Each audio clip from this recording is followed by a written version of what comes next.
Finalement, les coupables des tags antisémites ont été arrêtés et a priori, ils ne sont pas musulmans. Pour ceux qui n'ont pas suivi l'affaire, des étoiles de David ont été dessinées sur des murs en Île-de-France. Alors que les coupables avaient déjà été interpellés, Moussa Darmanin déclarait le 31 octobre « L'antisémitisme est un poison qu'il faut combattre sur Internet, qu'il faut combattre politiquement. Nous regrettons bien évidemment que ce soit dans une forme d'islam radical, dans une forme d'extrême gauche, que cela se rejoigne dans la haine des Juifs et la République qui est là pour lutter contre ce poison. Islam radical, vraiment.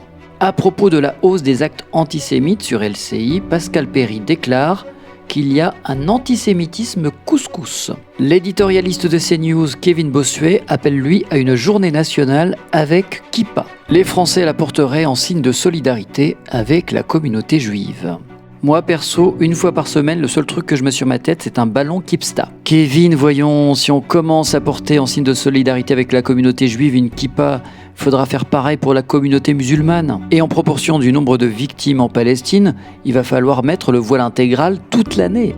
Revenons à ces étoiles de David taguées en Île-de-France. Un couple de Moldaves interpellé et placé en rétention. Écoutez bien, le couple a déclaré avoir commis cette infraction sur la commande d'un tiers. Moi j'ai ma petite idée, soit c'est Enrico Macias, soit c'est Arthur, soit c'est Omer Sisley, ou Benyamin Netanyahou, voire même Meyer Habib. L'homme a 33 ans, la femme a 29 ans, ils sont nés en Moldavie et ils ont été interpellés vendredi dernier, soit bien avant l'intervention de monsieur Moussa Darmanin. Je vous vois venir, vous allez me dire à juste titre, c'est pas parce qu'ils sont moldaves qu'ils ne sont pas musulmans. On peut être moldave et musulman, mais à mon avis, les médias se seraient empressés de le préciser.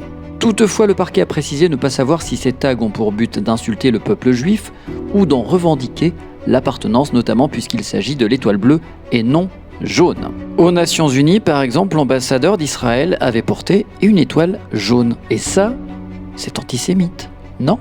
Par contre, l'étoile bleue qui est taguée ressemble étrangement au drapeau israélien. L'étoile de David, symbole essentiel dans le judaïsme. Monsieur Darmanin, une réaction ?